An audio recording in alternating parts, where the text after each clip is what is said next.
تقبل صلاتنا اللهم تقبل قيامنا اللهم تقبل صيامنا وركوعنا وسجودنا يا أرحم الراحمين.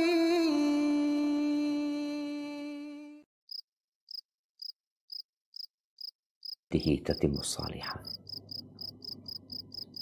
Segala puji bagi Allah Jalla Jalaluh, yang karena nikmatnya kebaikan-kebaikan menjadi sempurna, yang karena rahmatnya niat baik hamba dapat terlaksana. Allahumma salli wa sallim ala abdika wa rasulika Sayyidina wa maulana Muhammadin wa ala alihi wa ashabihi ajma'in. Amma ba'd. Jamaah rahimakumullah, khususnya teman-teman yang sedang ikut kajian pada saat ini. Bicara jiwa. Kita tahu ada rumah sakit jiwa. Ada kesehatan jiwa. Sejatinya jiwa manusia itu mengalami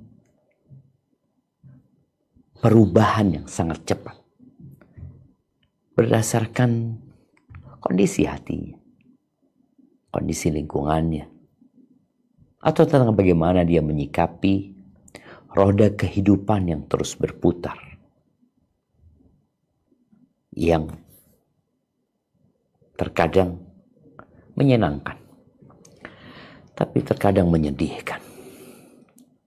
Oleh karena itu, Allah Azza wa Jalla menyebutkan tentang kondisi jiwa manusia ini dengan 3 sifat. Allah mengatakan, Inna nafsa la'ammaratun bisu. Sesungguhnya jiwa itu benar-benar memerintahkan kepada keburukan.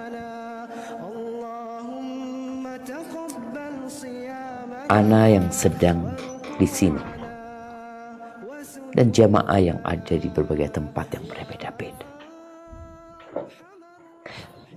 mungkin pernah atau bahkan sering mendapatkan bisikan-bisikan keburukan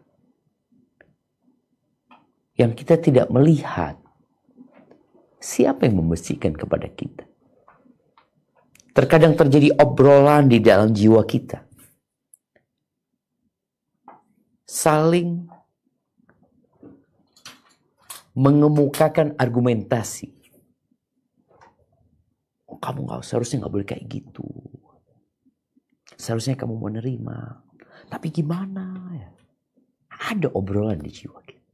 Ya, jiwa itu senantiasa memerintahkan kepada keburukan, kecuali yang dirahmati Allah Azza wa Jalla. Dan Allah menyebut sifat yang kedua untuk jiwa ini, An-nafsul lawwamah. Yang hafal surat Al-Qiyamah akan mendapati di awal surat Allah bersumpah, La uqsimu biyawmil qiyamah wa la uqsimu bin nafsil lawwamah. Allah bersumpah dengan jiwa lawwamah yang senantiasa menegur. Kalau tadi jiwa itu adalah jiwa yang senantiasa memerintahkan keburukan, kadang-kala jiwa itu sadar, seharusnya kau tidak melakukan itu gitu. Akhirnya ditegur, di situ ada penyesalan. Kadang-kala jiwa itu mencela, kenapa kau melakukan itu? Seharusnya kau nggak boleh melakukan itu. Apa gunanya? Apa manfaatnya? Dan ada kondisi yang ketiga, an-nafsul mutmainnah. Jiwa yang tenang. Sebagaimana di akhir surat Al-Fajr Allah mengatakan, Ya ayyatuhan nafsul mutmainnah. Wahai jiwa yang tenang. Wahai jiwa yang damai. irji'i ila rabbiki radiyatan mardiyah. Kata Allah, kembalilah kalian. Kemana mau kembali? Ke Tuhanmu. Kau adalah ciptaan Allah Azza wa Jalla. Kembalilah dalam kondisi engkau ridha dan diridhai. Senang dan disenangi. Berkumpullah masuk ke dalam jajaran hamba-hamba Allah. Masuklah ke surga Allah Azza wa Jalla. Bagaimana mencapai ketenangan jiwa ini? Kalau kita membaca tentang kesehatan mental masyarakat pada hari ini, maka kondisinya tidak sedang baik-baik saja. Beberapa penelitian menyebutkan kira-kira 1 miliar manusia hari ini mengalami gangguan jiwa. Ada yang mungkin harus dirawat di rumah sakit. Ada yang mungkin sedang di rumah, sedang di tempat kerja. Dan jiwa yang tidak tenang ini akan berdampak kepada kehidupan dia sebagai personal, sebagai anggota keluarga, atau sebagai kepala keluarga, atau sebagai ibu rumah tangga, atau sebagai guru. Maka penting sekali kita membahas tentang bagaimana mencapai ketenangan jiwa. Apakah dengan mengkonsumsi obat-obatan? Apakah dengan memperbanyak healing? Orang pada healing ya, dia galau jiwanya, dia berpikir kalau dia berjalan-jalan dia akan merasakan ya ketenangan. Ya, itu mungkin salah satu kunci orang mendapatkan ketenangan. Tapi nggak lama kalau itu yang jadi patokan. Apabila obat yang dikonsumsi, ya mungkin dia akan mendapatkan ketenangan sebentar. Ketika pengaruh obat itu habis, dia akan kembali berontak jiwanya. Begitu pula orang yang mungkin healing, ketika dia berada di tempat itu, ya mungkin saja dia seneng sama keluarganya, sama anak-anaknya. Selesai liburan, pulang, berantem lagi. Kacau lagi. Pertengkaran terjadi. Teriakan-teriakan yang menyakitkan. Yang membuat anak-anak pun terganggu jiwanya tatkala melihat kedua orang tuanya sedang sakit jiwa. Ahibati fillah. Kunci yang pertama agar jiwa manusia menjadi tenang adalah beriman kepada Allah Azza wa Jalla. Orang kafir nggak akan pernah tenang jiwa. Orang musyrik nggak akan tenang jiwa. Iman ini adalah aman. Tatkala seorang beriman, jiwanya itu mulai tenang. Karena dia tahu kenapa dia diciptakan. Dia tahu untuk apa dia ada di sini.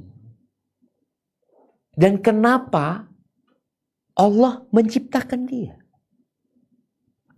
Maka beriman kepada Allah Azza wa Jalla sebagai pencipta, sebagai Tuhan yang berhak disembah.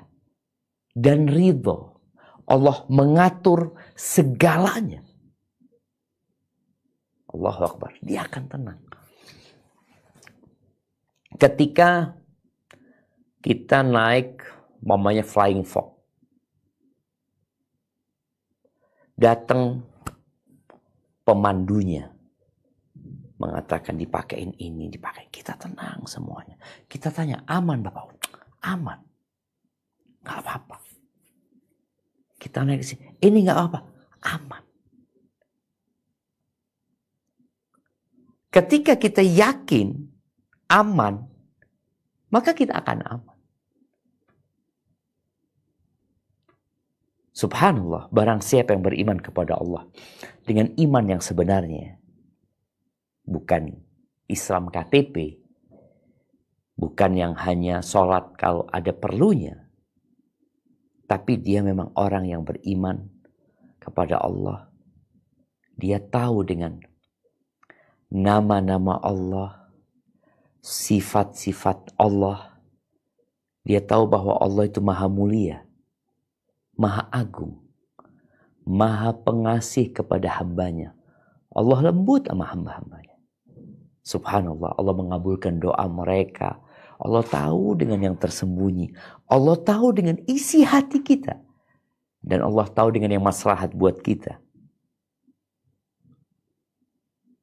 Maka seperti apapun roda itu berputar, dia akan tenang. Kata Nabi alaihi salatu wassalam di hadis yang diriwayatkan oleh Imam Bukhari, "Dzaqa ta'mal iman." Orang ini akan merasakan lezatnya, manisnya keimanan. Kapan? Man radiya billahi rabba, wa bil islami dina, wa bi Muhammadin sallallahu alaihi wasallam nabiyya. Oh, doa ini Ustaz, saya hafal Ustaz. Pagi petang saya baca. Bukan hanya dibaca, tapi diimani, diyakini, dihayati. Ridha Allah sebagai Rabbku. Allah sebagai Rabbku. Artinya apapun ketentuan Allah berkaitan dengan hukum-hukum syariat, nggak ada dia menolak. Kan orang jiwanya akan berontak ketika dia disuruh sholat. Apaan sholat? Kenapa saya harus sholat? Puasa. Kenapa banyak orang sakit jiwa? Orang-orang yang tidak puasa sejatinya sedang sakit jiwa dia. Orang yang nggak sholat dia sakit jiwanya. Kenapa? Karena dia dari awal sudah nolak jiwanya. Loh, engkau ini hamba Allah loh. Allah itu yang memberikan segalanya kepada dirimu. Dan semua ketentuan Allah itu baik buat engkau. Ada orang-orang yang kecewa sama Allah Azza wa Jalla. Dia nggak kenal sama Allah. Dan dia kurang iman. Kalau dia kenal sama Allah, dia lebih akan suka dengan pilihan Allah daripada pilihan dirinya atau pilihan siapapun di muka bumi. Ridha Islam sebagai agamanya, Nabi Muhammad SAW sebagai Nabi utusan Allah Azza wa Jalla. Maka ini pondasi pertama. Syarat dan ketentuan wajib buat orang yang ingin tenang jiwanya. Dan kalau kita melihat diri kita dan jamaah yang sedang ngaji atau tetangga kita yang mereka sama-sama orang Islam tapi tingkat kejiwaannya berbeda-beda. Tingkat ketenangan jiwanya sesuai dengan tingkat keimanan mereka. Yang paling penuh dengan ketenangan adalah yang paling ridha. Dia senantiasa bersama Allah, berbuat untuk Allah. Subhanallah. Abdul Wahid ibn Zaid, salah satu ulama, mengatakan Babullahil A'zam. Beliau mengatakan pintu Allah yang paling agung. Wa jannatud dunya, dan surga dunia. Wa mustarahul abidin, dan tempat istirahatnya orang-orang yang ahli ibadah. Apa itu? Ridha. Ridha sama Allah. Tadi, makanya tiap pagi petang kita baca raditu billahi rabba wa bil islami dina wa bi Muhammadin sallallahu alaihi wasallam nabiyya. Dan seorang yang beriman, kemudian dia berusaha untuk menambah keimanannya. Karena kita tahu iman itu naik turun. Iman itu bertambah dan berkurang. Iman itu bisa bertambah sampai ke awan dan angkasa sana. Dan iman itu bisa berkurang sampai habis. Maka orang yang ingin tenang, maka hendaklah dia menambah imannya dengan ketaatan kepada Allah Azza wa Jalla. Ahibati fillah, di surat Taha, Allah Azza wa Jalla berfirman di ayat 123 sampai 127. Coba kita baca ini. Barakallahu fikum. A'udzu billahi minasy syaithanir rajim. Qala bitu minha jami'an ba'dukum li ba'din adu. Fa imma ya'tiyannakum minni hudan famanittaba'a hudaya fala yadillu wa la yashqa. Wa man a'rada 'an dzikri fa inna lahu ma'isyatan dankan wa nahsuruhu yaumal qiyamati a'ma. Qala rabbi lima hasyartani a'ma wa qad kuntu basira.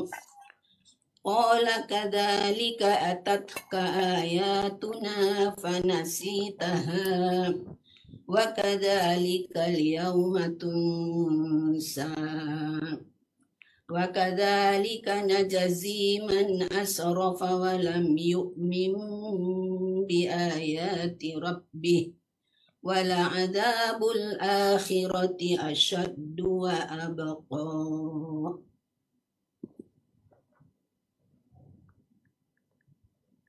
Artinya, Allah berfirman, turunlah kamu berdua dari surga bersama-sama. Sebagian kamu menjadi musuh bagi sebagian yang lain. Maka jika datang kepadamu petunjuk daripadaku, lalu barang siapa yang mengikut petunjukku, ia tidak akan sesat dan tidak akan celaka. Dan barang dari peringatanku, maka sesungguhnya baginya penghidupan yang sempit, dan kami akan menghimpunkannya pada hari kiamat dalam keadaan buta. Berkatalah ia, ya Tuhanku, mengapa engkau menghimpunkan aku dalam keadaan buta, padahal aku dahulunya adalah seorang yang melihat? Allah berfirman, demikianlah telah datang kepadamu ayat-ayat kami, maka kamu melupakannya, dan begitu pula pada hari ini kamu pun dilupakan. Dan demikianlah kami membalas orang yang melampaui batas dan tidak percaya kepada ayat-ayat Tuhannya. Dan sesungguhnya azab di akhirat itu lebih berat dan lebih kekal. Barakallahu fiik. Ahibati fillah. Ayat ini menceritakan tentang pesan Allah kepada ayah dan bunda kita. Tentang ayah dan bunda seluruh umat manusia. Baik yang mukmin atau yang kafir.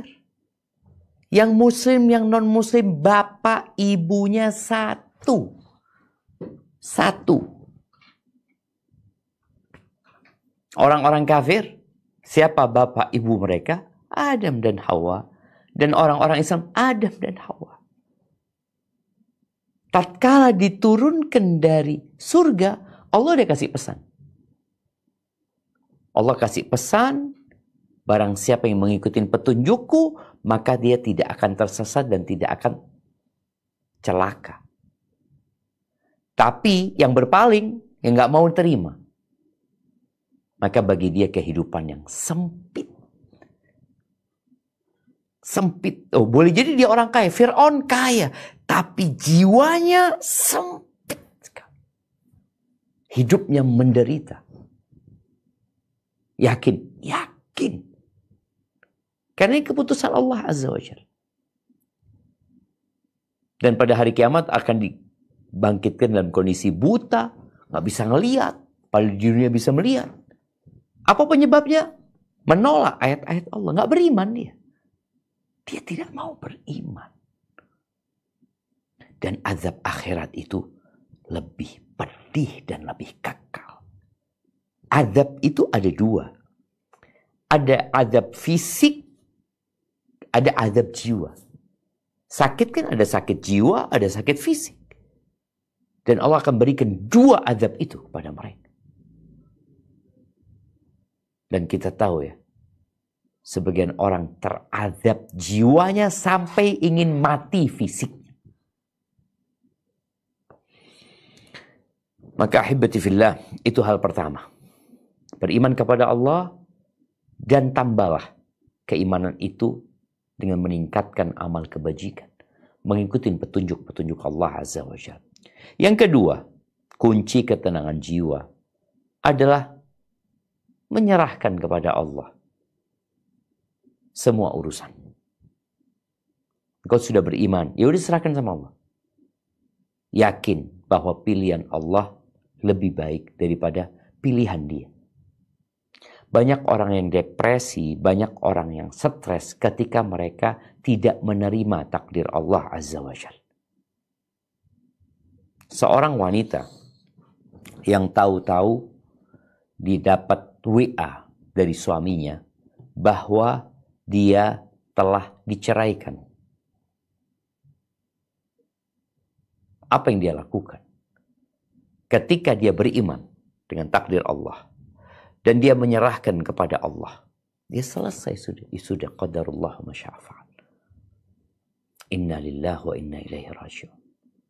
Seorang ketika di PHK, padahal dia tidak melakukan kesalahan, karena memang pengurangan jumlah pegawai, ketika dia dapat surat pemberhentian, dia mengatakan inna lillahi wa inna ilaihi raji'un. Pilihan Allah pasti terbaik. Tinggal kau serahkan sama Allah. Namun orang yang kurang imannya dan dia tidak bergantung full kepada Allah, maka tatkala ada hal-hal yang tidak menyenangkan yang pastinya ada dalam kehidupan kita, dia akan stres, depresi, kejiwaan dia. Subhanallah jemaah. Oleh karena itu Allah Azza wa Jalla mengingatkan, wa asa an takrahu syai'an wa huwa khairul lakum. Boleh jadi yang kalian benci itu baik buat kalian. Secara jiwa nggak suka aku dengan takdir ini. Di PHK ya nggak mau lah. Diceraikan dalam kondisi dia tidak ingin bercerai, dia nggak suka. Tapi boleh jadi yang engkau benci itu baik buat diri. Dan sudah banyak peristiwa-peristiwa yang orang ini baru tenang jiwanya setelah tahu hikmahnya. Tapi kan ada proses di mana jiwanya tidak tenang. Kalau dia dari awal nerima dan menyerahkan kepada Allah, dia tenang dari awal. Subhanallah. Ada seorang tabi'in, Al-Ahnaf ibn Qais. Dia seorang tabi'in yang dikenal kesabaran, kedermawanan, ketabahannya jemaah. Bahkan jadi role model ya. Jadi apa? Role model. Jadi role model dia. Jadi percontohan dia untuk orang yang penyabar, yang nerima ya. Dia ditanya, engkau belajar dari mana kok bisa punya sifat seperti itu? Dari mana engkau? Oh, kata dia, dari Ahnaf ibn Qais. Ini dari Qais ibn Asim. Jadi Al-Ahnaf ibn Qais belajar dari sahabat Nabi yang bernama Qais ibn Asim. Dari dia, kata dia. Gimana ceritanya? Iya, pernah. Kita ini biasa datang ke para ulama, para fuqaha. Dia seorang tabi'in. Dia datang ke tempatnya para sahabat untuk belajar. Suatu hari kita datang ke majelisnya Qais ibn Asim. Lagi duduk di sana, Qais bin Asim ini duduk sambil menaikkan lututnya. Biasanya diikat orang Arab itu, jadi nggak perlu bersandar dia. Lutut sama punggungnya itu diikat dengan satu tali. Lagi duduk, tahu-tahu datang rombongan orang bawa jenazah dan bawa satu orang yang diikat.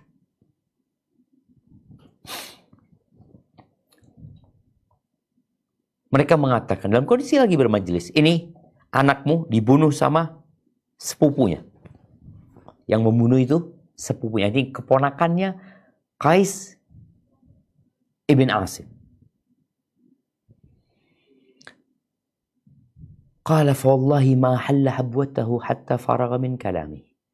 Demi Allah, Qais ibn Asim itu tidak membuka talinya itu. Sebagai orang bingung ya, dia langsung berdiri marah. Dia tidak membuka dan dia menyelesaikan omongannya. Dia lagi ngomong. Ada laporan itu. Dia nggak putus. Dia lanjutkan omongannya. Setelah selesai dia ngomong. Tsumal tafat. Kemudian dia menoleh kepada anaknya yang lainnya. Dia mengatakan, Atlik an ibni ammik. Lepaskan anak pamanmu yang diikat itu. Kemudian dikasih nasihat anak pamannya. Engkau telah melakukan dosa besar dengan perbuatan ini. Dan itu hanya akan merugikan dirimu. Yang kau bunuh adalah anak pamanmu. Kemudian ngomong juga sama anaknya. Tolong saudaramu, engkau kuburkan dia. Dan antarkan 100 ekor onta kepada ibunya. Sebagai dia. Setenang itu. Maka Al-Ahnaf Ibn Qais mengatakan, aku melihat orang ini begitu tenangnya menghadapi apa yang Allah takdirkan. Gak ada yang ingin anaknya dibunuh. Tapi tatkala seorang sudah menyerahkan kepada Allah Azza wa Jalla, mau diapain gitu loh. Anaknya gak akan bisa hidup lagi. Dengan dia marah-marah, dengan dia teriak-teriak, dengan dia melempar-lempar, tidak akan merubah keadaan. Maka kalau engkau ingin jiwamu tenang, engkau serahkan sama Allah. Udah. Taib.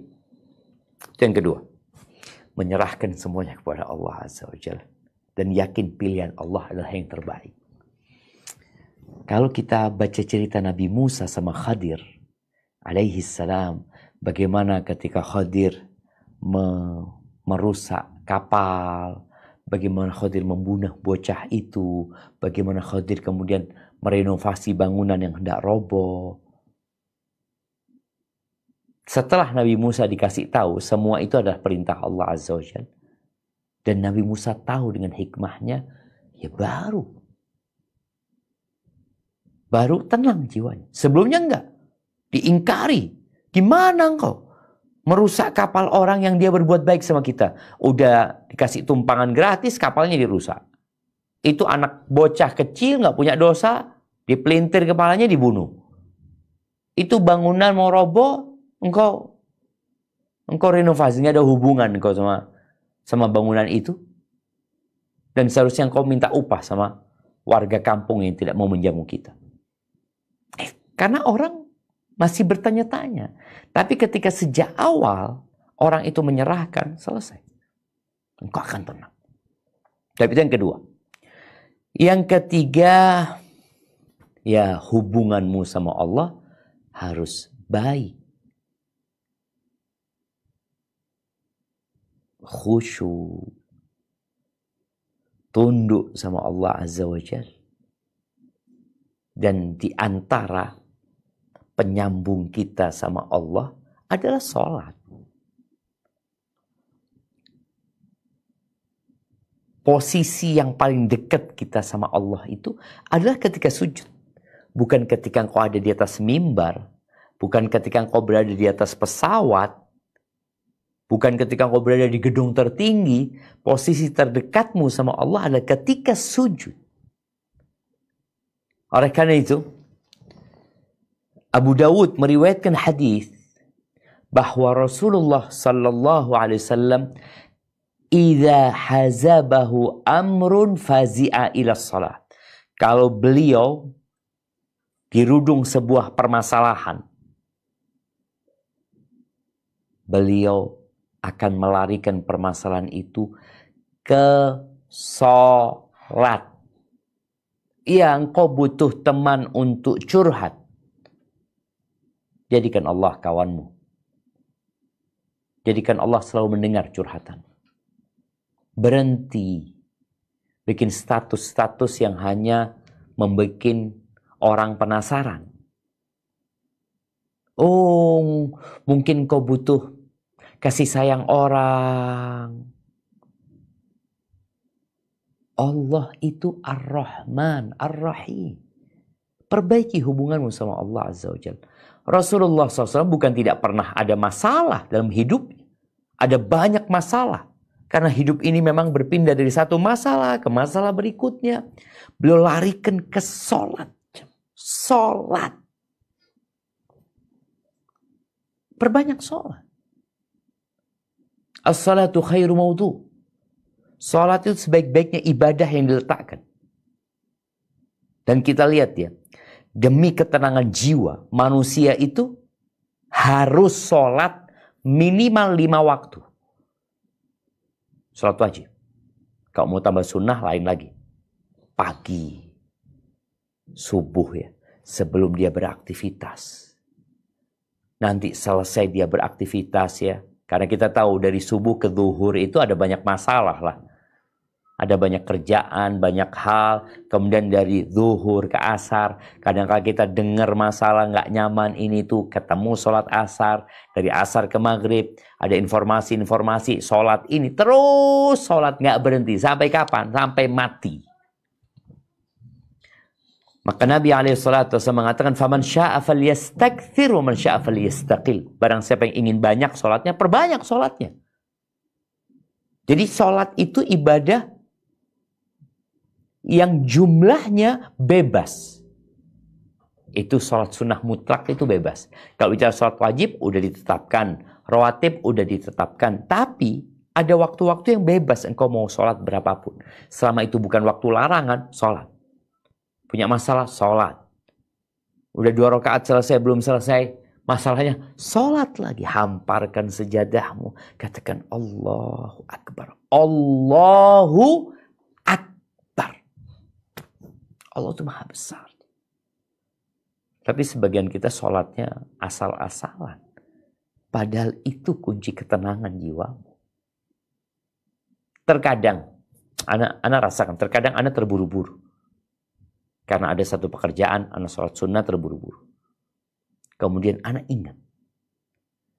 Ketika sujud, anak baru ingat, ya Allah, masalah ini Allah yang akan menyelesaikan. Kenapa aku mau bergantung kepada diriku? Udah minta sama Allah. Apapun yang tadi diserahkan sama Allah. Allah berfirman di surat Al-Baqarah, ayat 153. Silakan dibaca.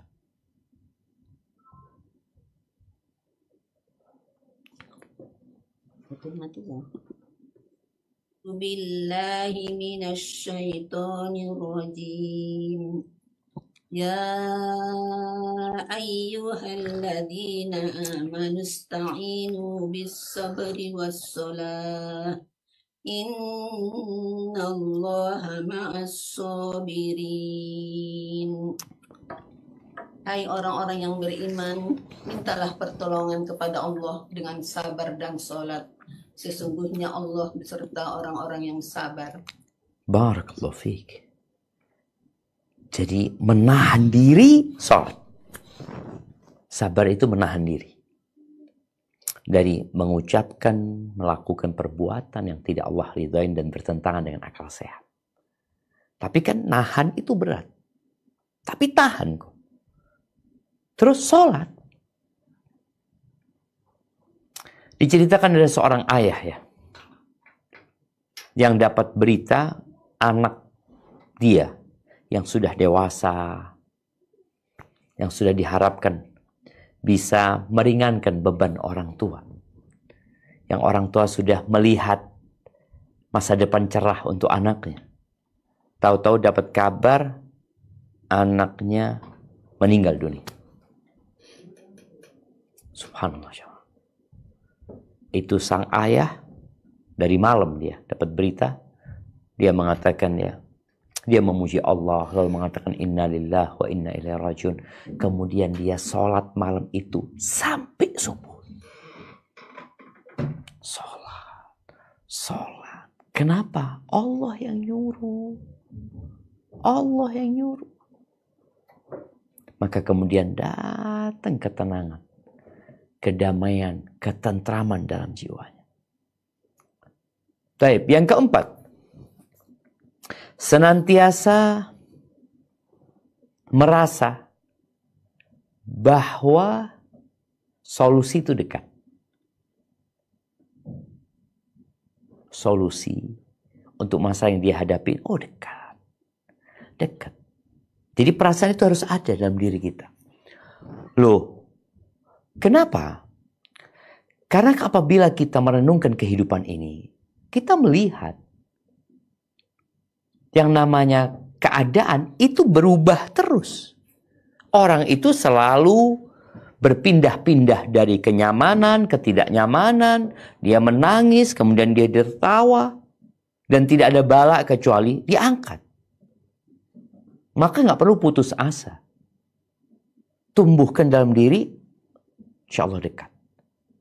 Dan kita tahu, ya musibah-musibah dunia ini nggak ada yang kekal dan abadi. Nggak ada.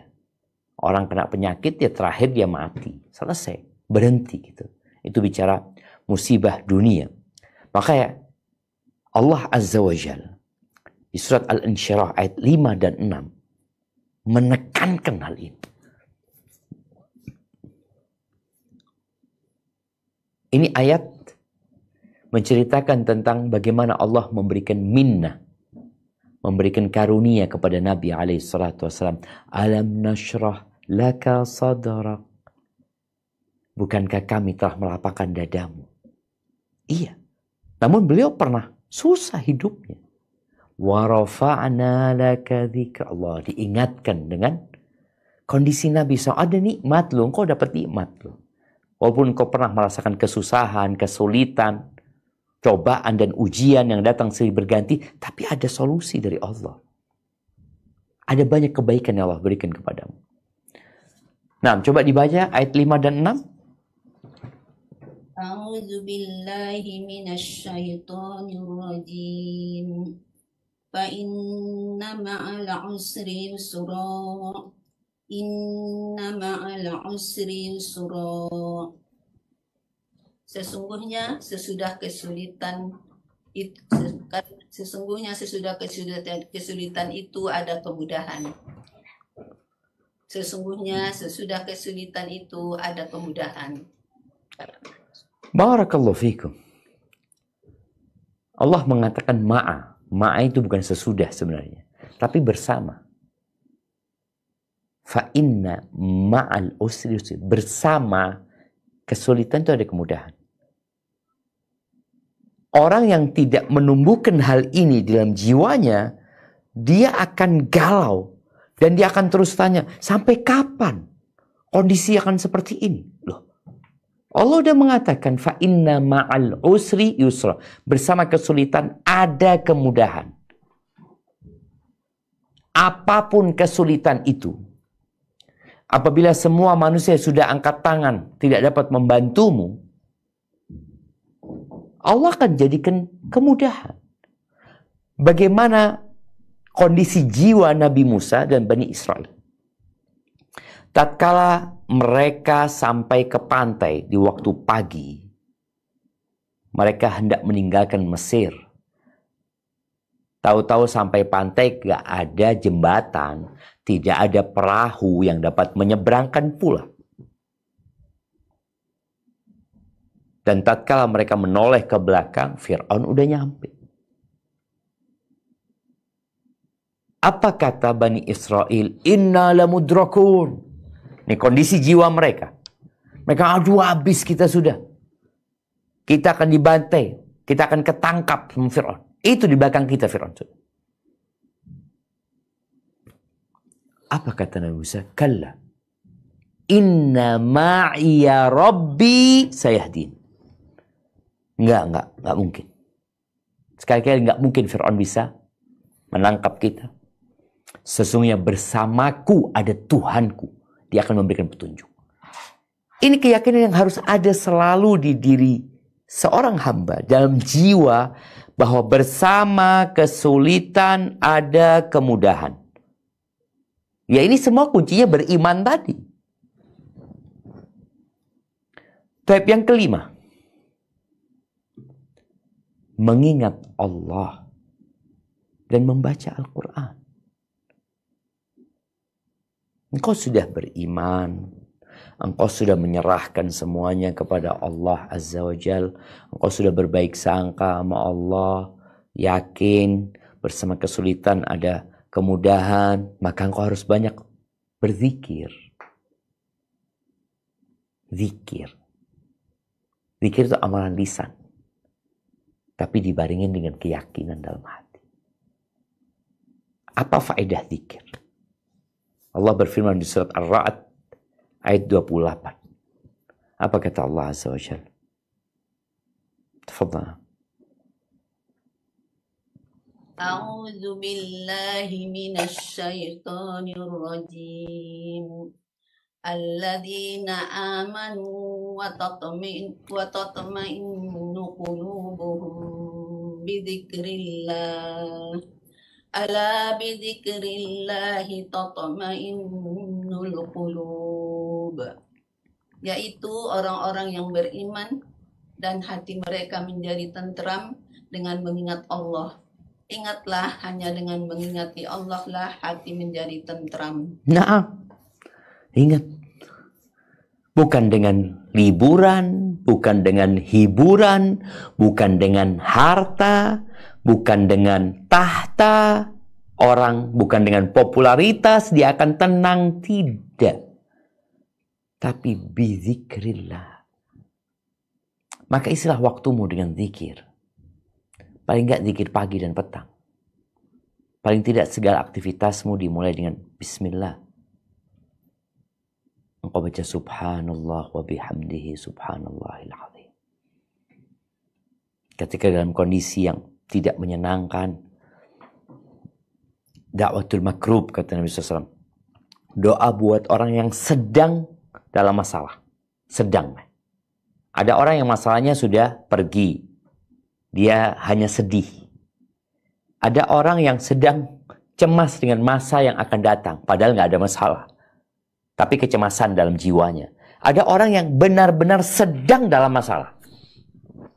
Apa doanya kata Nabi SAW? Baca doanya Nabi Yunus. La ilaha illa anta subhanak inni kuntu minadh zalimin. La ilaha illa anta. Tiada Tuhan yang berhak disembah kecuali Engkau. Maha suci Engkau. Sesungguhnya aku termasuk orang-orang yang zalim. Baca. Atau baca subhanallahi wa bihamdihi subhanallahil azim. Baca subhanallah walhamdulillah wa la ilaha illallah wallahu akbar wa la hawla wa la quwwata illa billah. Baca. Pikirin. Pada saat engkau benar-benar bingung. Tadi kita bicara sholat. Sholat itu termasuk zikir. Karena kita tahu isi sholat itu ya dari awal sampai akhir zikrullah. Tapi ada kondisi perempuan nggak bisa sholat. Karena dia sedang nifas. 40 hari. Ada seorang yang habis lahiran anaknya, diceraikan sama suami. Atau dapat berita suaminya meninggal dunia. Ada. Ya udah perbanyak zikir, kok nggak bisa sholat? Dan zikir yang paling utama juga adalah membaca Al-Quran. Dengan memaknai artinya. Baca tuh Quran.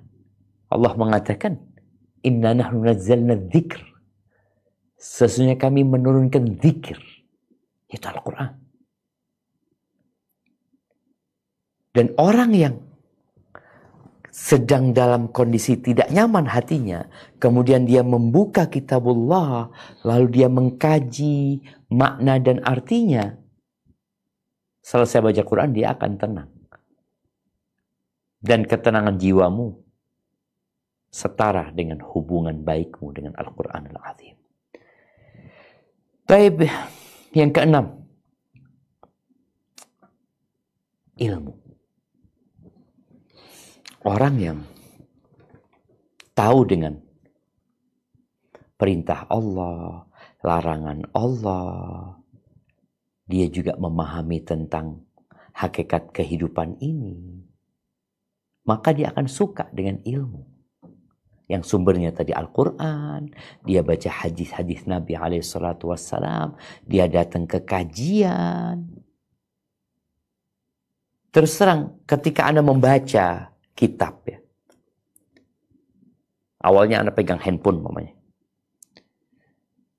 Handphone ini kan ada banyak hiburan di sana. Kita buka IG, udah kita akan tenggelam dalam dunia hiburan. 24 jam kita akan scrolling itu. Tatkala Anda tinggalkan handphone lalu Anda baca kitab. Anda baca. 1 halaman lewat, 2 halaman lewat, 3. Ya Allah, enak sekali. Makanya beberapa orang itu sekarang menyuruh orang-orang yang sakit jiwa untuk meninggalkan handphonenya, meninggalkan semua hubungan dia dengan manusia dan sibuk di rumah memperbaiki sholat, kemudian berzikir, lalu baca buku. Dengarkan kajian, so baca buku. Udah, gak usah dengerin kajian dulu, engkau baca buku. Soalnya kalau engkau pegang handphone, ada hal-hal lain mungkin yang kau akan baca. Tapi engkau baca buku. Baca kitab Riyadhus Shalihin. Baca. Engkau akan merasakan, ya Allah, ada ketenangan di situ. Ada. Dan selesai itu, kau akan rasa, ya Allah, aku dapat ilmu ini, dapat ilmu itu. Aku baru tahu tentang ini, aku baru tahu tentang itu. Dan kita tahu ayat yang pertama turun adalah Iqra, baca. Kemudian yang ketujuh, laksanakan kewajiban dan hak-hak orang. Karena jiwa yang melaksanakan tugasnya tidak pernah menzalimin orang lain ya, dia akan tenang gitu loh. Karena kita tahu kalau ada orang yang pernah dizalimi sama kita, orang itu akan angkat tangan. Dan dakwatul mazlum, doa orang yang dizalimi, itu nggak ada hijab antara dia sama Allah Azza wa Jalla. Maka laksanakan kewajiban-kewajibanmu. Tunaikan hak-hak orang. Sebagai seorang suami, laksanakan tugasmu. Kalau engkau ingin jiwamu tenang. Istri, laksanakan tugasmu. Berikan hak orang lain. Sebagai seorang anak, laksanakan tugasmu. Kita belum bicara yang ke-8 ya. Ini kita bicara melaksanakan kewajiban, menunaikan hak orang. Belum berbuat baik. Engkau sedang melaksanakan kewajibanmu untuk melepas tanggung jawab. Oh, aku sebagai seorang anak, aku sebagai seorang suami, aku wajib memberikan nafkah. Udah kasih nafkah. Sebagai seorang istri, aku harus taat nurut. Udah nurut aja. Tapi tatkala seorang istri tidak melakukan kewajibannya sebagai seorang istri, tidak menunaikan hak-hak suaminya, nggak tenang jiwa dia. Karena dosa itu akan membuat kegoncangan di dalam jiwa. Ketika Nabi alaihissalam ditanya tentang dosa, apa kata Nabi alaihissalam? Mahaka fi nafsika wa karihta an yattali' alaihi nas. Dosa itu adalah sesuatu yang nggak nyaman di dalam jiwamu dan engkau nggak ingin orang lain tahu. Engkau nggak ingin orang lain tahu engkau itu seperti itu. Sedangkan orang yang berbuat baik, dia nggak ada masalah orang lain tahu gitu. Tapi ini enggak. Ini sesuatu yang dia simpan di jiwanya, bergejolak dalam jiwanya. Tapi dosa itu akan membuat noktah hitam di dalam hati, mengotori jiwa.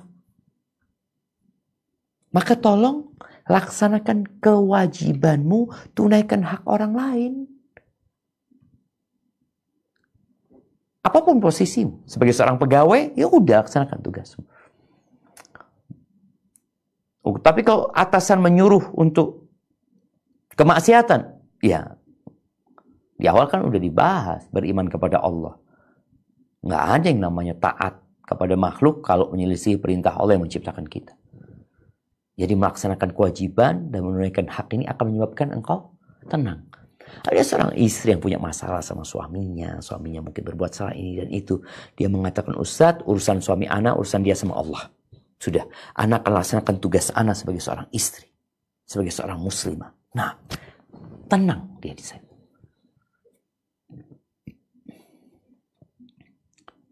Taibah, yang terakhir, yang ke-8 ya, insya Allah.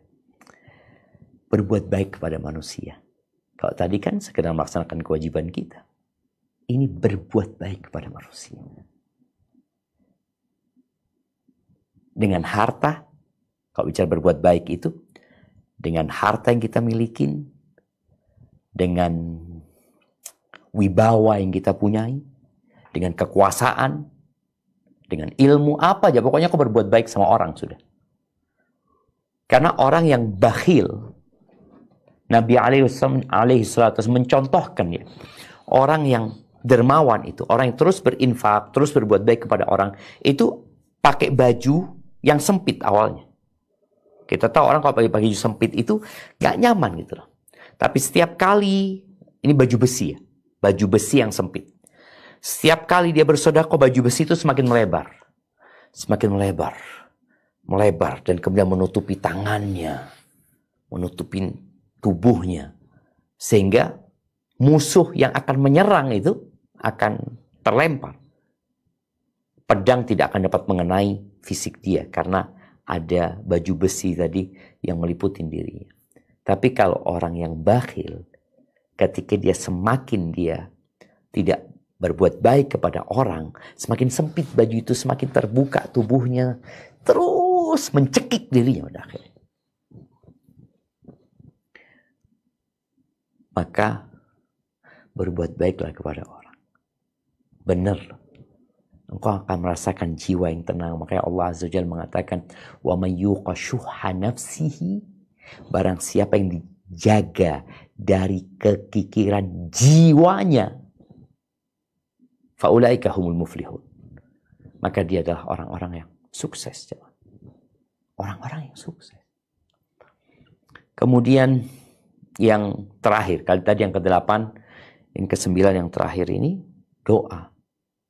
Dan minta sama Allah Subhanahu wa Ta'ala. Kita kalau minta sama manusia kan gak enak. Aduh gak enak, belum tentu dia bisa bantu. Aku sudah ngerepotin dia, ini dan itu.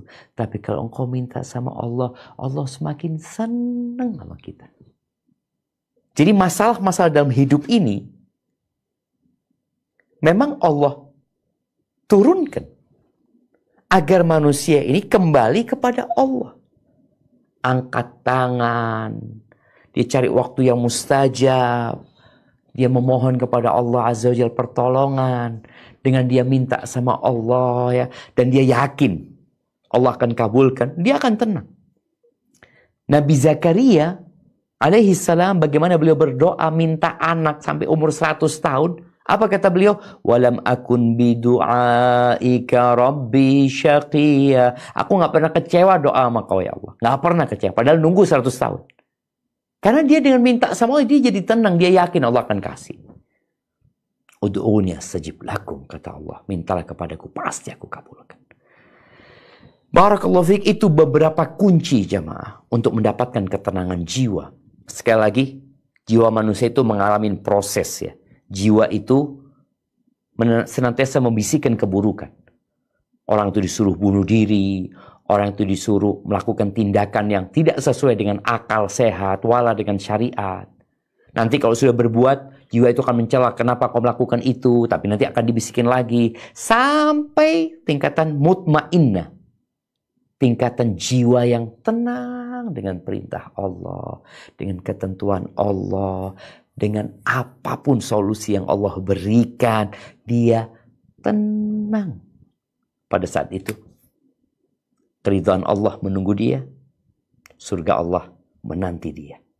Dia, kalau bicara dunia, cepat atau lambat, kita semua akan meninggalkannya. Hadza wallahu a'lam bissawab. Itu yang dapat ana sampaikan. Mungkin kita masuk ke sesi tanya jawab. Ana kembalikan ke moderator. Jazakillah khair. Alhamdulillah, jazakallah khair wa barakallahu fiik Ustadz untuk paparan dan ilmunya hari ini. Izin untuk membacakan pertanyaan yang masuk dulu sebelum kita menerima yang raise hand Ustadz. Tafadhali barakallahu fiik. Bismillah. Bismillah, jazakallah khair Ustadz untuk ilmunya hari ini. Ustadz, dikatakan tadi bahwa zikir membuat ketenangan saat kita gelisah. Namun Ana sudah ikutin selama ini, kenapa masih belum terasa ya Ustadz? Kadang Ana istighfar lebih dari 100 kali sehari. Ana baca setelah sholat ataupun pas Ana ingat dengan masalah dimanapun. Apakah ada yang salah dari cara Ana Ustadz? Masya Allah, barakallahu fiik. Naam, ahibati fillah. Yang pertama tadi yang kita bahas adalah beriman. Jadi zikir ini adalah rentetan dari iman tadi. Ketika seorang zikir lisannya, tapi keimanan dan keridhoannya terhadap ketentuan Allah itu nggak bulat, ya zikir itu hanya sekedar pemanis aja jadinya. Tetap dia akan dapat pahala. Tapi karena di awalnya dia memang nggak ridho, dia nggak nerima. Tapi insya Allah jangan berhenti berzikir. Ketika engkau zikir 100 kali, ternyata belum ada perubahan, engkau tambahin zikirmu.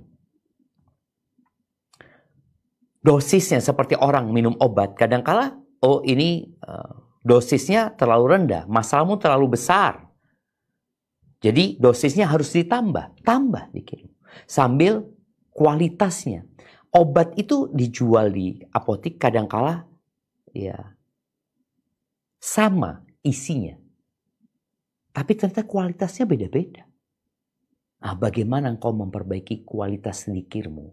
Dimulai dengan yang pertama, keimanan kepada Allah Azza wa Jalla. Ridha Allah sebagai Tuhanmu. Ridha. Terus engkau senantiasa yakin bahwasanya pilihan Allah adalah yang terbaik. Tapi ada orang yang zikir, dia mengatakan, kok belum datang-datang solusinya ya? Dia mulai ada keraguan. Keraguan itulah yang membuatmu akhirnya nggak tenang. Tapi ketika engkau yakin bahwasanya pilihan Allah adalah yang terbaik, solusi yang Allah berikan adalah yang paling indah, bukan solusi yang engkau inginkan. Kita ini kan kadang-kala ingin solusi yang mau kita. Ana maunya kayak gini. Ketika orang maunya kayak gini, padahal Allah tahu itu nggak baik. Allah kasih yang B, engkau inginnya A. Allah hendak kasih engkau yang B. Ketika Allah kasih engkau B, engkau nggak terima. Seharusnya A. Berarti kan masalahnya keimanan kita masih lemah kepada Allah Azza wa Jalla. Keyakinan kita bahwa pilihan Allah yang terbaik itu masih lemah. Terus perasaan bahwasanya solusi itu akan datang. Kita masih merasa, aduh kayaknya masih jauh. Masalahnya berat ini Ustaz. Nggak ringan masalahnya ini.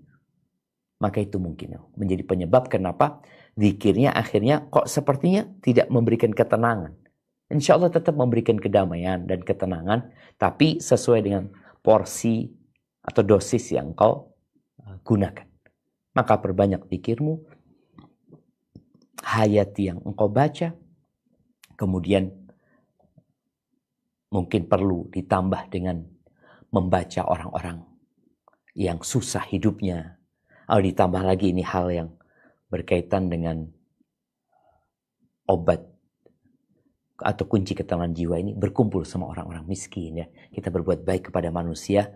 Seringkali Allah nyuruh kita berbuat baik kepada yatim, miskin. Engkau datang tuh ke mereka, dekat sama mereka. Boleh jadi tadi yang kita bicarakan ada 9 hal. Mungkin yang paling utama kan harus ada. Yang lainnya kadang-kala kita lihat, oh anak kurang di ini kayaknya. Anak kurang di mengunjungin orang miskin. Berbuat baik kepada orang.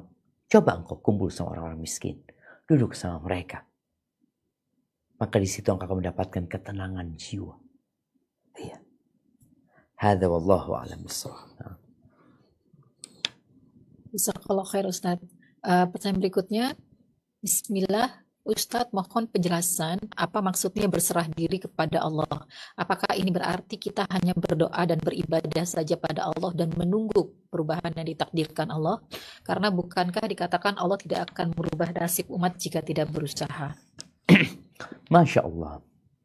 Naam ahibati fillah. Maksud berserah diri sama Allah Azza wa Jal itu bukan berarti kita nggak berusaha.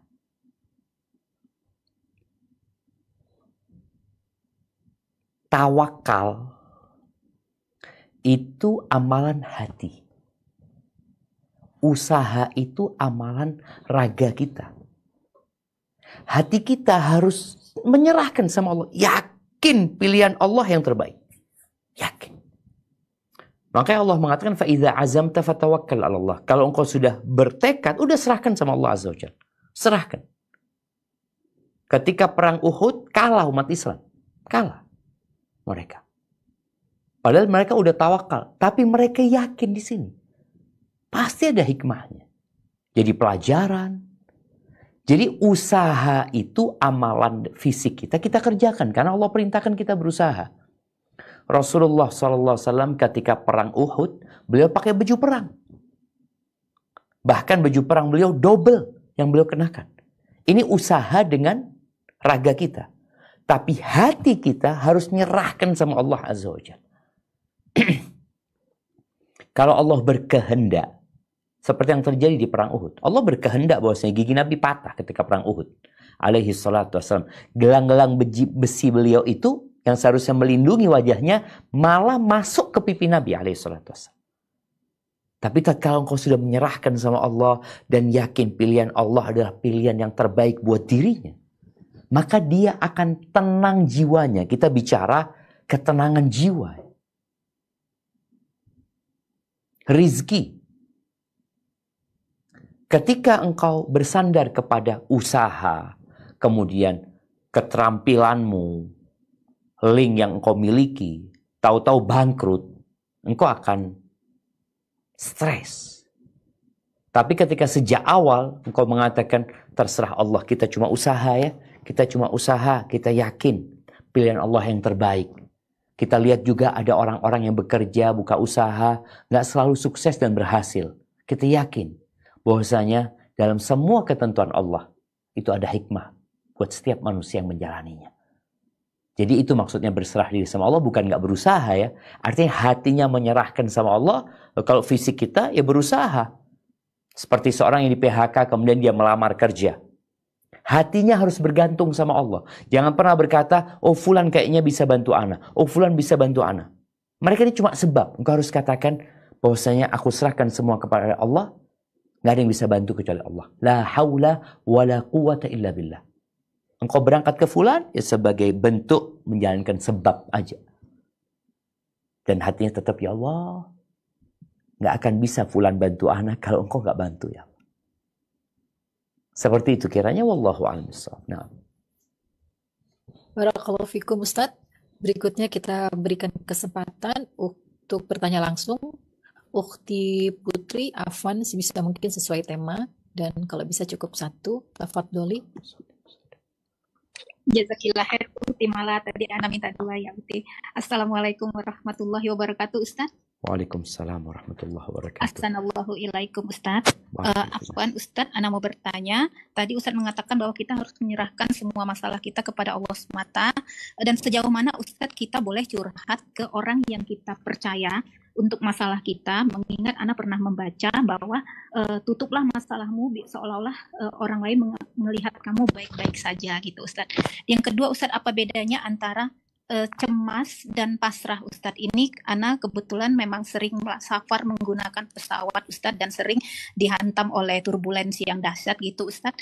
Dan ketika turbulensi itu Ana berzikir, tetapi Ana sendiri masih ragu apakah Ana saat itu pasrah lillahi ta'ala atau hanya karena ketakutan dan kecemasan Ana saja gitu Ustadz. Jadi sebenarnya kalau tidak turbulens Ana tidak akan sehusuk itu gitu Ustadz. Mohon nasihatnya Ustadz. Jazakallahu khair, barakallahu fiik. Masya Allah, barakallahu fiik. Nah, ahibati fillah.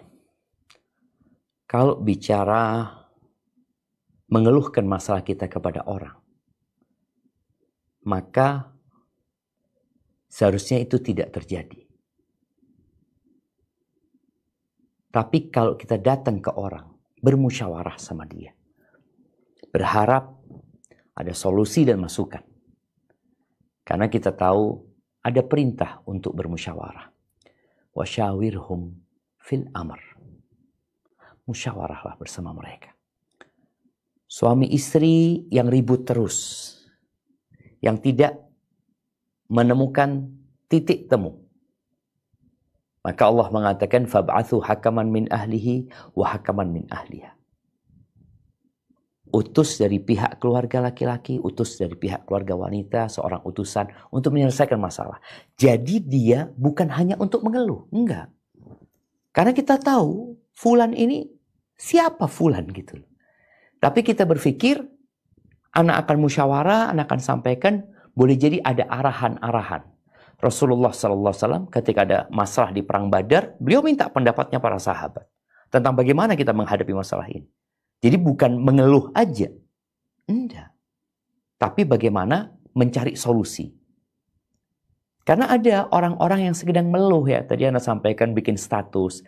Sekedar keluhan aja dia. Maka dikatakan kepada orang yang suka mengeluh ini. Tashku man yarhamak ila man la yarhamuka. Engkau mengadukan Allah yang maha pengasih kepada orang-orang yang tidak mengasihimu. Mengeluh ya. Beda ketika orang bermusyawarah, Ana mau tanya, Ustadz, Ana punya masalah, tolong Ana dibantu solusi dan jalan keluarnya. Karena tahu yang mengasih solusi dan jalan keluar cuma Allah Azza wa Jalla. Tapi ini kan memberikan arahan, itu nggak ada masalah ya. Tapi kalau sekedar mengeluh saja, nggak ada gunanya. Tapi engkau silahkan berbicara kepada orang yang alim, yang ngerti untuk mencari solusi. Bukan untuk mengeluh saja. Biasanya ada orang memang yang, ini bedanya. Bedanya ada beberapa orang itu yang nggak cari solusi dia. Dia cuma mengeluh aja. Maka tolong dihindari hal itu. Engkau sampaikan untuk mencari solusi. Harapannya. Tapi ada pun berkaitan cemas dan pasrah, ya beda. Cemas dan pasrah itu beda. Cemas itu mengantarkan kepada pasrah. Iya. Jadi ada orang yang kondisinya aman-aman, kadang-kala pasrahnya kurang. Tapi ketika Allah kasih musibah, dia jadi pasrah. Jadi kecemasan, rasa takut itu adalah ujian dari Allah Azza wa Jalla yang dapat mengantarkan hamba kepada pasrah. Menyerahkan semuanya kepada Allah, apalagi ketika seorang berada di atas pesawat, dia tahu mau kemana dia. Ada tempat berlari sudah, kecuali kepada Allah Azza wa Jalla. Dan ujian yang Allah berikan kepada hamba itu, di antara hikmahnya adalah agar hamba ini kembali kepada Allah. Agar hamba itu tahu bahwa tidak ada di muka bumi ini yang dapat membantu dia kecuali Allah Azza wa Jalla. Sehingga dia benar-benar memurnikan ibadahnya untuk Allah Jalla Jalaluh. Tapi seharusnya kita jangan nunggu masalah baru kita pasrah dan menyerahkan kepada Allah. Karena memang ada orang-orang kaya yang jarang pasrah sama Allah. Dia lebih bersandar kepada kekuasaan dia, kekuatan dia. Beda sama orang yang nggak punya ya. Kadang-kadang dia memang, aduh ya sudah ya Allah, aku serahkan semuanya kepadamu ya Allah. Hadza wallahu a'lam bissawab. Nah. Barakallahu fikum Ustadz. Berikutnya saya bacakan lagi yang masuk dulu sebelum kembali untuk yang resen. Bismillah, Assalamualaikum warahmatullahi wabarakatuh. Ahsanullahu ilaikum Ustadz. Semoga Allah selalu melindungi Ustadz beserta tim dan juga jemaah yang menyaksikan kajian ini. Afwan izin bertanya Ustadz, apabila hati kita terkadang masih gelisah akan dosa-dosa kita, apakah itu termasuk jiwa kita belum tenang Ustadz?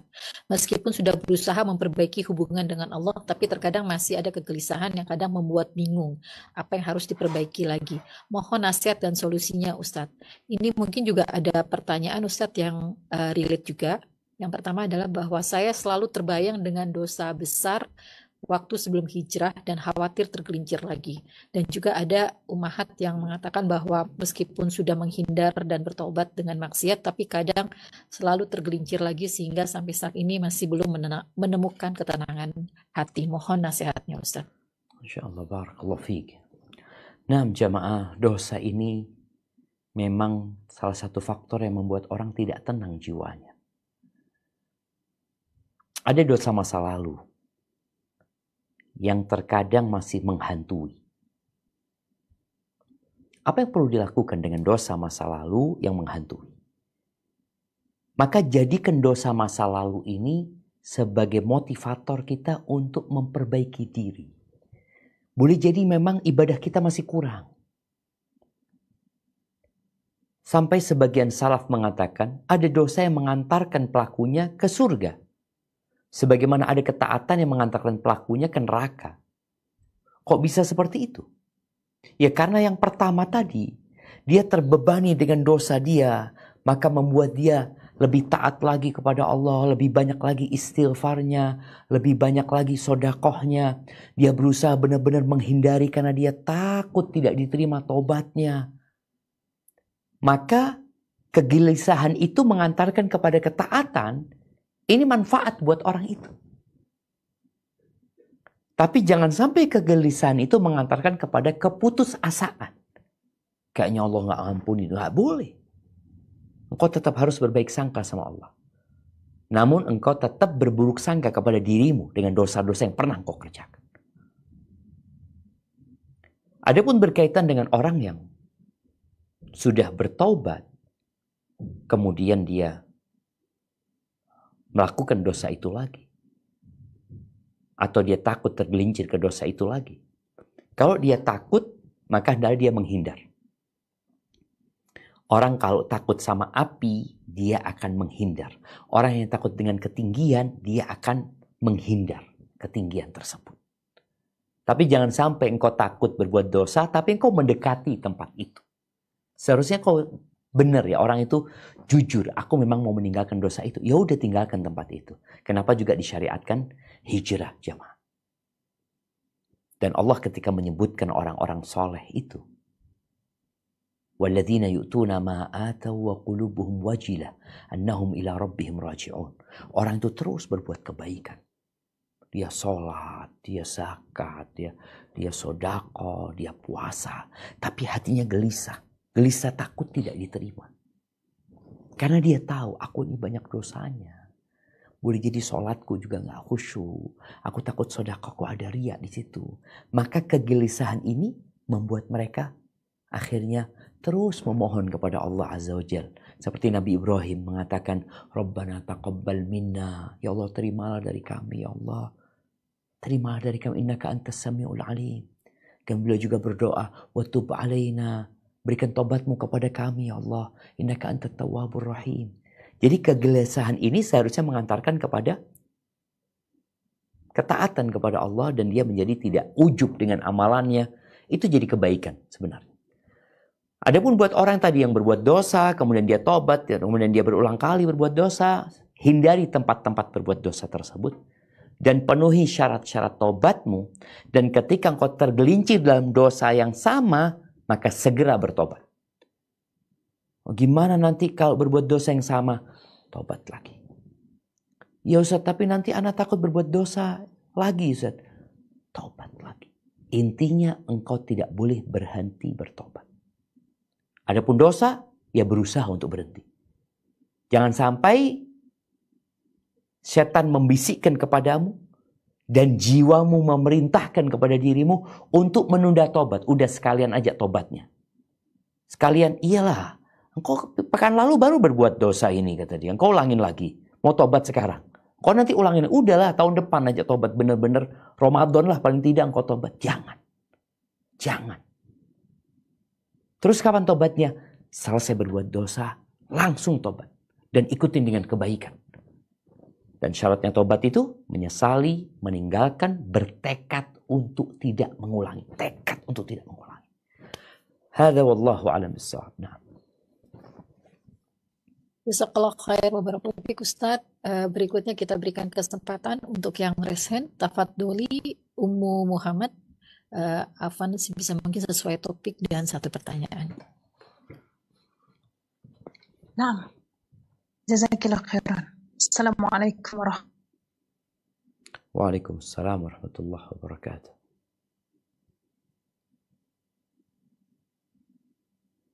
Nah, sepertinya terputus. Terdengar? Nah, tafadhali. Nah, jadi ada seseorang yang dia berdoa kepada Allah supaya diberikan rezeki yang halal, yang banyak dan barokah. Karena dia bercita-cita ingin lebih banyak membantu lagi, terutama untuk keluarganya. Karena ketika dia membantu keluarganya, baik itu ibunya ataupun saudaranya, sepertinya mereka itu belum puas, masih merasa kurang apa yang diberikan. Sementara si yang memberi bantuan ini merasa bahwa memang bantuannya belum bisa lebih banyak lagi dari itu. Kemudian dia berdoa siang dan malam mohon kepada Allah supaya diberikan rezeki yang halal, yang banyak dan barokah. Dan dia berdoa terus. Tapi terkadang dia merasa bersalah. Ya Allah, maafkanlah karena permintaan yang mungkin tidak pantas, yang berlebihan begitu.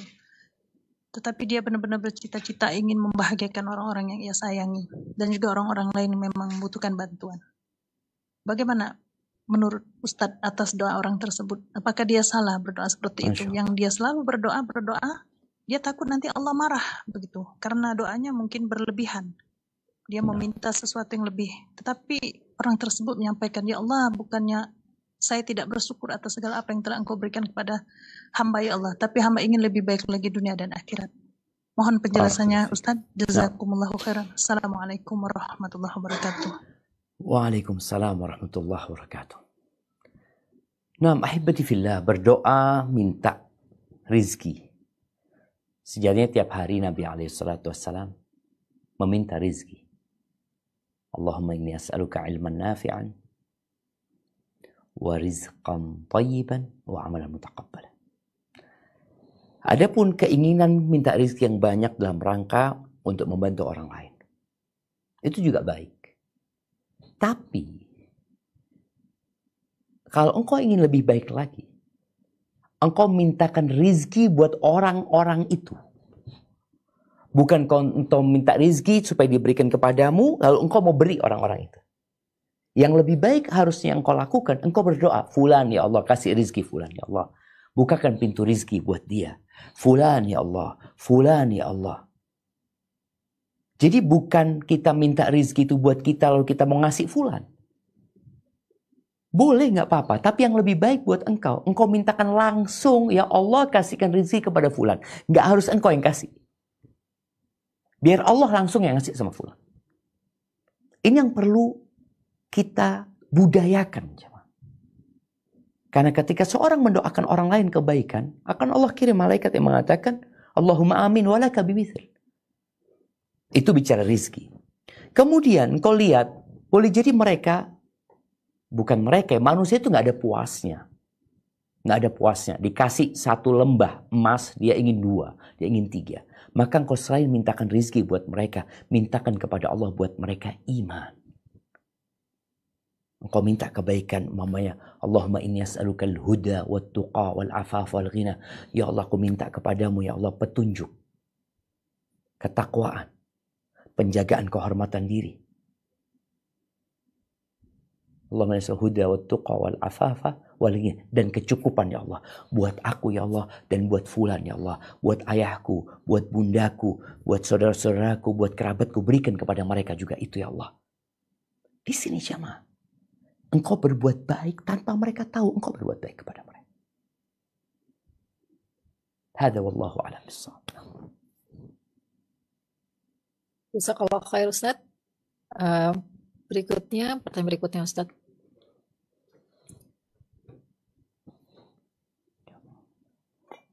Bismillah.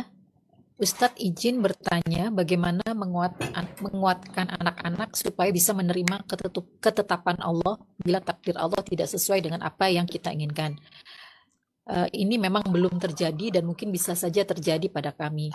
Pemikiran ini apakah termasuk mendahului Allah atau bagaimana Ustadz, dan apakah berarti Ana bersuzon kepada Allah tapi tetap optimis Allah supaya bisa membantu kami? Mohon penjelasan dan juga mohon doanya, semoga Allah memberi kami jalan yang terbaik. Barakallahu fiik. Nah, ahibati fillah, bagaimana mengajarkan kepada anak-anak menerima takdir Allah, itu harus. Itu rukun iman yang harus kita tanamkan. Kita tahu rukun iman itu ada 6. Antu'mina billah, kenalkan mereka sama Allah. Dan ini juga yang tadi kita bahas di awal. Kunci pertama ketenangan jiwa itu al-imanu billah. Beriman kepada Allah dan ridha Allah sebagai Tuhan kita. Islam sebagai agama kita. Nabi Muhammad sebagai Rasul utusan Allah Azza wa Jal. Sallallahu alaihi wasallam. Itu perlu ditanamkan. Antu'mina billah. Beriman kepada malaikat-malaikat Allah. Beriman kepada kitab-kitab Allah. Rasul-rasul Allah. Beriman dengan hari akhir. Hari akhir ini perlu ditanamkan kepada anak-anak kita supaya kita tahu mereka dunia ini akan kita tinggalkan. Kita akan ke sana. Di situ ada surga, di situ ada neraka. Kemudian beriman dengan takdir baik dan buruk. Ya. Di antara cara mengajarkan kepada anak kita tentang beriman dengan takdir buruk. Ya. Kalau takdir baik semua siap nerima. Tapi tetap kita harus tanamkan beriman dengan takdir baik. Bahwa itu karena Allah yang memberikan. Agar kita tidak merasa, oh karena aku berhak mendapatkannya. Karena aku berusaha. Enggak. Itu perlu ditanamkan di diri anak kita. Ini karena Allah yang ngasih. Engkau bisa pintar. Engkau bisa juara pertama ya. Engkau bisa diterima di kampus ternama. Itu Allah yang kasih. Itu takdir Allah Azza wa Jalla. Bukan karena kepandaianmu. Jadi menanamkan keimanan dengan takdir ini yang baik harus kita lakukan. Dan beriman dengan takdir buruk.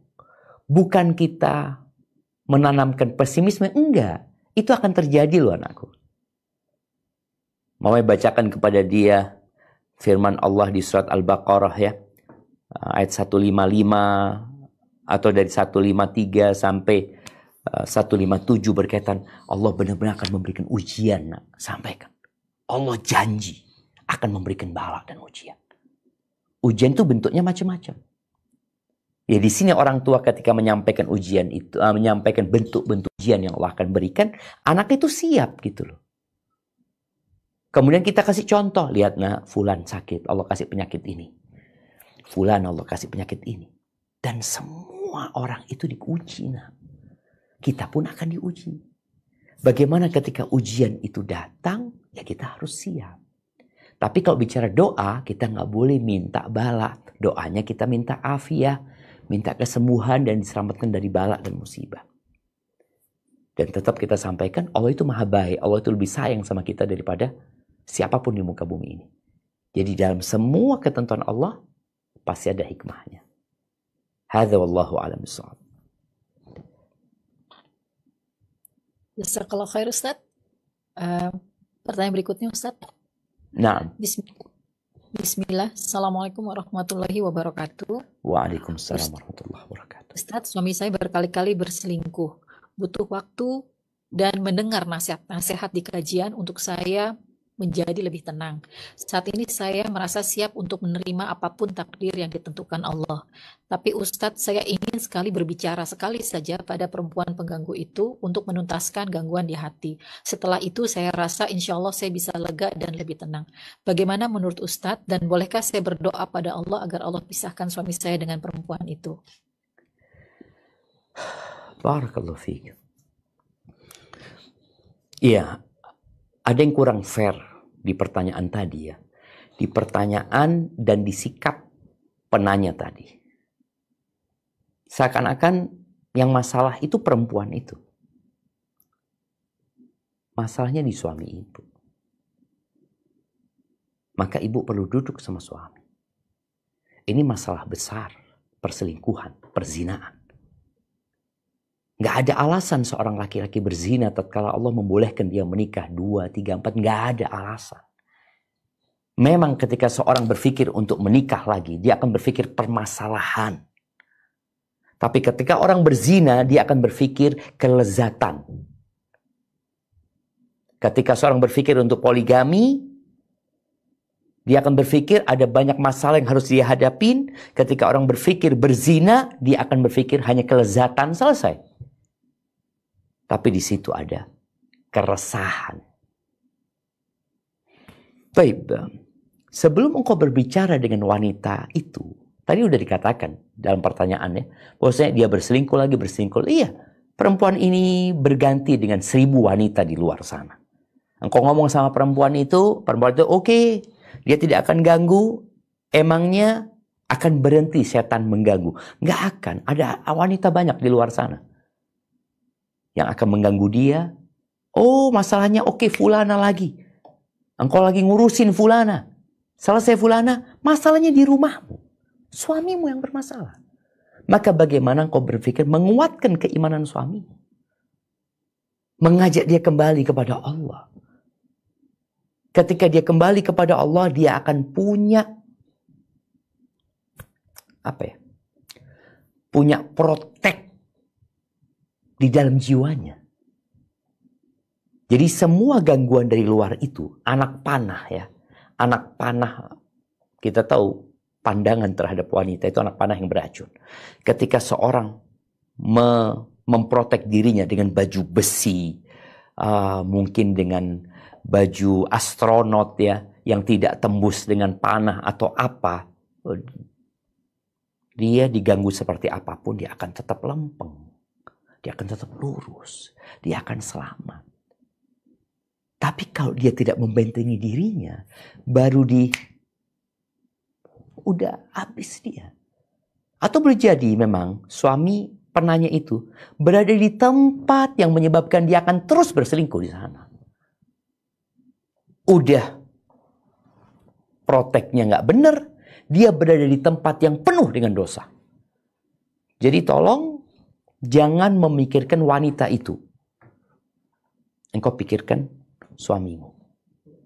Dan ketika suami tidak berhenti berbuat dosa, maka engkau bisa gugat cerai dia. Hadza wallahu a'lam bissawab. Mungkin kita ke pertanyaan terakhir. Naam, tafadhali. Baik Ustadz. Untuk pertanyaan terakhir, kami persilahkan untuk bertanya langsung. Afwan, mohon pertanyaannya secara langsung dan satu pertanyaan. Tafadholi Ummu Muhammad. Assalamualaikum warahmatullahi wabarakatuh, Ustaz. Assalamualaikum warahmatullahi wabarakatuh. Nah, terima kasih atas ilmunya. Izin bertanya, Ustaz. Dari sekian banyak tadi zikir yang Ustaz bacakan untuk ketenangan hati, apakah ada doa khusus agar hati kita ini bisa tenang, walaupun kadang-kadang tenang, kadang-kadang tidak, dan seperti yang Ustaz telah katakan tadi, mungkin yang harus kita rutinkan agar hati kita tenang, doa atau zikir yang mana, Ustaz? Jazakallahu khairan, Ustaz. Barakallahu fiik. Taib, ana akan minta ditampilkan dulu sebentar. Bismillah.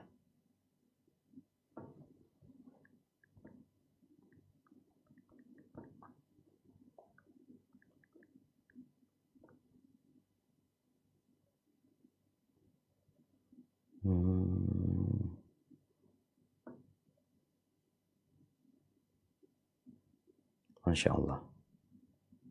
Taib, tolong ditampilkan. Bismillah. Supaya kita bisa baca, karena ini hal yang rasa penting sekali ya.